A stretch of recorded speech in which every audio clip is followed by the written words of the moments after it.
Hello friends, welcome back to your channel YK study. Myself master Manish. आप सभी को मेरी तरफ से नमस्ते, प्रणाम, सत श्री अकाल। दोस्त, अभी अभी कुछ दिन पहले मीन्स एक हफ्ते पहले यूपी बोर्ड, बिहार बोर्ड, आपका दिल्ली में सीबीएसई बोर्ड का क्लास 10th और 12th का रिजल्ट आया है। तो ये कुछ लोगों के लिए खुशी का सौगात लेकर है, कुछ लोगों के लिए दुखी का सौगात लेकर है। तो दोस्त, एक बात मैं कहने वाला हूँ, जो जिनके मार्क्स अच्छे हैं दोस्त, घबराने की कोई भी जरूरत नहीं है।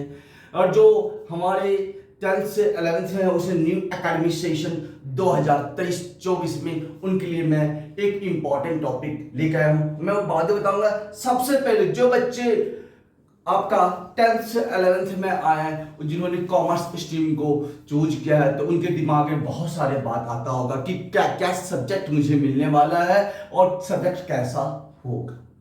तो सबसे पहले बता दूं, जो नया सब्जेक्ट जो बच्चे 10th से अभी 11th में आए हैं, उनके लिए नया सब्जेक्ट में सबसे पहला सब्जेक्ट अकाउंटेंसी होता है। Second is the economics, third is the business study, fourth in the Hindi and last subject is the English. दोस्त, सबसे पहले दिमाग में आता होगा से कि यार ये मेरे से अकाउंटेंसी, इकोनॉमिक्स, बिजनेस स्टडी कैसे होगा। दोस्त, इन इस प्रॉब्लम को दूर करने के लिए मैं मनीष कुमार आप लोगों का न्यू एकेडमिक सेशन 2023-24 में आप सभी का स्वागत करता हूं। दोस्त, जो अकाउंटेंसी का सबसे पहले 2022-23 का सीरीज जो स्टार्ट हुआ है, उसमें सबसे पहले अब जो मैं याद स्टार्ट करने वाला हूं, यकीन 0.1 सीरीज स्टार्ट करने वाला हूं। इससे पहले हम लोगों ने स्टार्ट किया था उड़ान, जिसके अंदर हम लोगों ने इकोनॉमिक्स से रिलेटेड टॉपिक डिस्कस किया था, आपका अर्थमेटिक मीन का, जिसमें हमने टॉपिक वाइज आपको सारा का सारा वीडियो प्रोवाइड करवा चुका हूं। तो दोस्त, मैं लिंक दे दूंगा, आप प्लीज वहां से जाके आप मेरे वीडियो को देख सकते हो, उड़ान सीरीज को। सिमिलरली हमने स्टार्ट किया है न्यू सीरीज, आज ही लॉन्च किया है, यकीन 0.1, जिसमें हमने क्लास 11 से रिलेटेड टॉपिक डिस्कस करेंगे। क्लास 11 से टॉपिक जो रिलेटेड टॉपिक हम जो डिस्कस करेंगे, उसमें सबसे पहला टॉपिक होगा आपका बेसिक अकाउंटिंग टर्म्स। क्या होगा दोस्त? Basic accounting terms. जिन बच्चों को दिक्कत होगा, प्लीज एक बार नहीं, दो बार नहीं, बार बार वीडियो को देखिएगा, जिससे आपका सारा कॉन्सेप्ट एंड कंटेंट्स क्लियर हो जाएगा। सबसे पहले क्या कहा दोस्त? Basic accounting terms. ध्यान रखना है कि बेसिक अकाउंटिंग टर्म्स समझने से पहले एक छोटा सा मैं आपको एग्जांपल देके समझाता हूं कि आपको यदि घर बनाना होता है तो मुझे बेसिक चीज क्या क्या जरूरत पड़ता है। हम लोग कहते हैं दोस्त, सबसे पहले मुझे जमीन चाहिए, घर बनाने के लिए ईंट चाहिए, इन सबको खरीदने के लिए क्या चाहिए? पैसा चाहिए, रीता चाहिए, बदरपुर चाहिए, बहुत सारे चीज, बेसिक चीज नीड्स होती है घर को बनाने के लिए।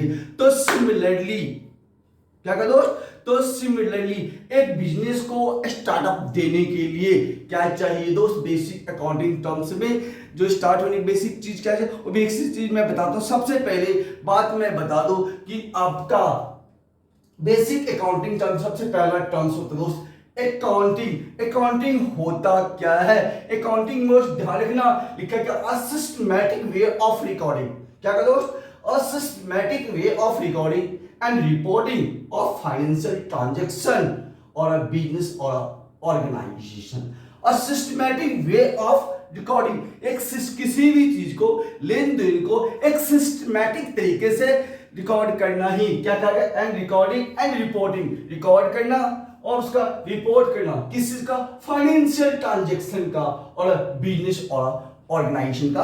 बिजनेस और ऑर्गेनाइजेशन का जो फाइनेंशियल ट्रांजैक्शन, उसको सिस्टमैटिक तरीके से रिकॉर्ड करना ही क्या कहलाता है दोस्त? अकाउंटिंग कहलाता है।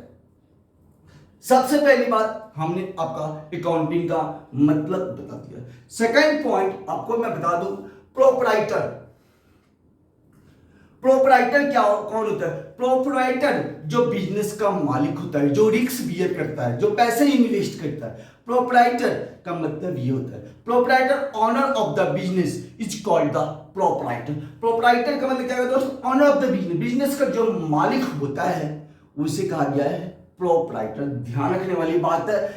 उसके बाद कैपिटल। कैपिटल कैपिटल कौन लगाता है? प्रोपराइटर लगाता है। कैपिटल कौन लगाता है दोस्त? प्रोपराइटर लगाता है। कैपिटल मतलब capital which are invested by the proprietor for start the business और कंटिन्यू द बिजनेस। प्रोपराइटर के द्वारा जो पैसा बिजनेस में लगाया जाता है स्टार्ट करने के लिए या बूमिंग करने के लिए, जो पैसा लगाता है उसे हम प्रोपराइटर कहते हैं। लेकिन जितना पैसा लगता है, जो प्रोपराइटर इन्वेस्ट करता है money, that is called capital. Means capital which are invested by the proprietor for start the business. Point number 3 आपका असेट्स। असेट्स होता क्या है? असेट्स मींस एक तरह से इन्वेस्टमेंट जो आपके बिजनेस से प्रॉफिट दिलाए। क्या कहा दोस्त? जो आपके बिजनेस से प्रॉफिट देते हैं। मींस बिजनेस के अंदर हम कहीं इन्वेस्टमेंट कर देते हैं तो हमारे को क्या होता है? मिलता है दोस्त, प्रॉफिट मिलता है। मींस आपके बिजनेस को बनाता है। इट मींस कहा गया है कि assets is the legal right of the owner which are purchased for operate the business. They have no motive to resell the assets. It means कहा गया assets is the legal right of the owner which are purchased for operate the business. They have no motive to resell the assets. It means proprietor का motive उसे बेचना नहीं होता है, अपने business को ऑपरेट करना होता है। उस पे राइट किसका बनता है दोस्त? प्रोपराइटर का राइट बनता है किस लिए? अपने बिजनेस को ऑपरेट करने के लिए। ध्यान सॉरी असेट्स मेनली देखा जाए तो दोस्त 3 तरह के होते हैं। कितने तरह के होते हैं? There are 3 types of assets. Number 1 is the tangible assets. Second is the intangible assets. Third is the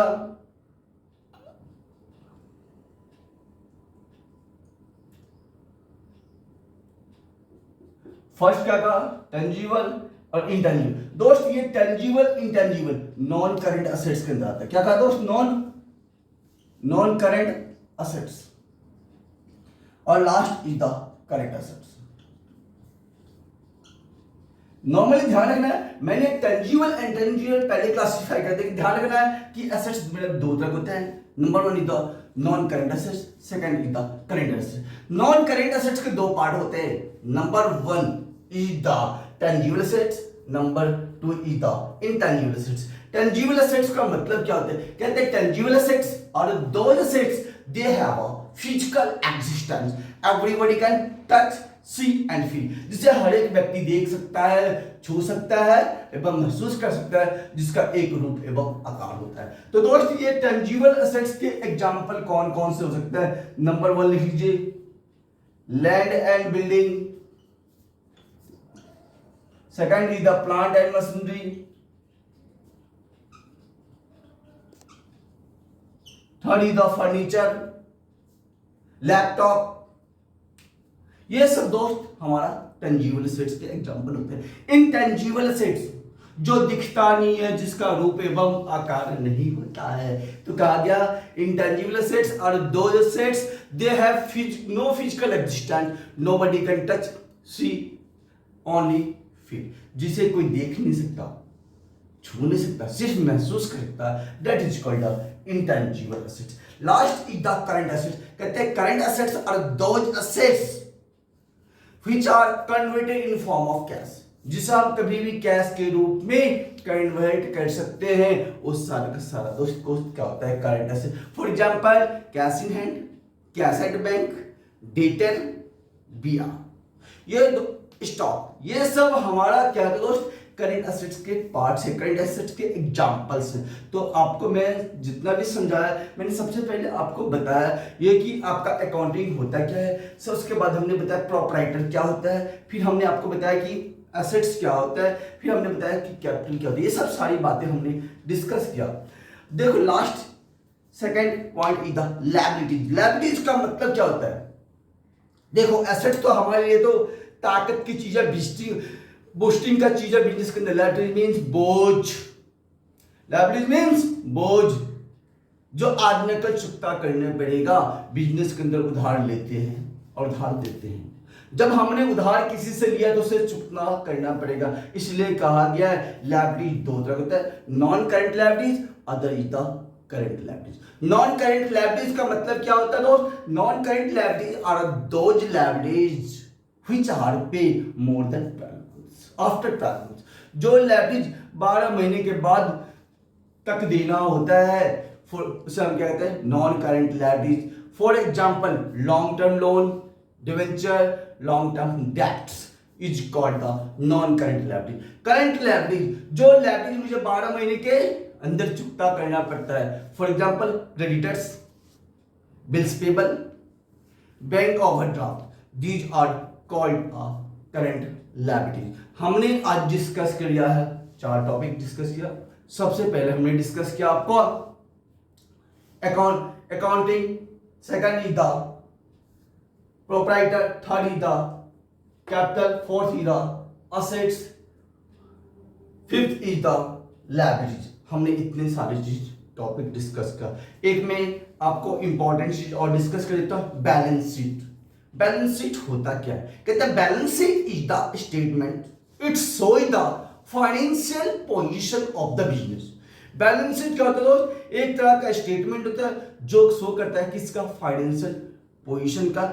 it's have a two side, liability side and the asset side. It is always prepared quarterly, half yearly and annually basis. तो दोस्त आज के series में हमने आपको series कौन से start किया जिसका नाम हमने लिखा यकीन 0.1 सीरीज का ये वीडियो नंबर फर्स्ट था। तो मैं उम्मीद करता हूँ कि आपको ये सीरीज स्टार्टअप अच्छा लगा होगा। तो प्लीज हर एक सीरीज को आप लोग देखते रहिएगा। जो बच्चे के मार्क्स हमें दोस्त दुखी होने की जरूरत नहीं है। जिनके जो चाहते हैं कि मैं नॉन मैथ्स ले लूं, कॉमर्स या मैथ्स के साथ दूं, फिर भी कोई दिक्कत नहीं। गुमराह करते हैं बच्चे को कि भाई मैथ्स नहीं है तो कॉमर्स में लाइफ नहीं, ऐसा कुछ नहीं है दोस्त। मैं आपको बता दूं कि विदाउट मैथ्स भी के अंदर भी कॉमर्स में लाइफ है, बहुत अच्छा फ्यूचर है, बहुत अच्छा फ्यूचर है। मैथ्स के का यूज आपका कॉमर्स स्ट्रीम में कहीं भी दूर दूर तक नहीं है, लेकिन अपने दिखावे के लिए कि हमारे पास दोस्त मैथ्स है, मैथ्स का कहीं दूर दूर यूज नहीं। तो ये मत सोचिएगा कि मुझे मैथ्स नहीं मिला तो मेरा फ्यूचर कॉमर्स लाइन में बेकार है, यूजलेस है, वेस्ट है, कुछ भी ऐसा नहीं है। तो प्लीज ध्यान रखिएगा, जिन बच्चों ने मैथ्स नहीं लिया है कोई बात नहीं, आपको मैथमेटिक्स थोड़ी सिखाना है, आपको तो यार लेन देन सीखना है। आपको क्या बनना है? बनिया बगैर का, जो भी बनिया चोरी करता है, बिजनेसमैन चोरी करता है, उसके लेन देन को दिखाना है। या कोई जो ट्रांजेक्शन करता है, परचेज किया, सेल किया, वहां पर तो मैथमेटिक्स की कोई जरूरत नहीं है। तो प्लीज रिक्वेस्ट है सभी से, जो न्यू बच्चे हैं जो हमारे न्यू सेशन 2023-24 में आए हैं और जिन्होंने फर्स्ट टाइम अकाउंट्स लिया है, उन्हें कोई चीज घबराने की जरूरत नहीं है। तो मैं यहाँ आप अपने बातों को विराम देता हूँ। Thanks for watching my video. जय हिंद, जय भारत।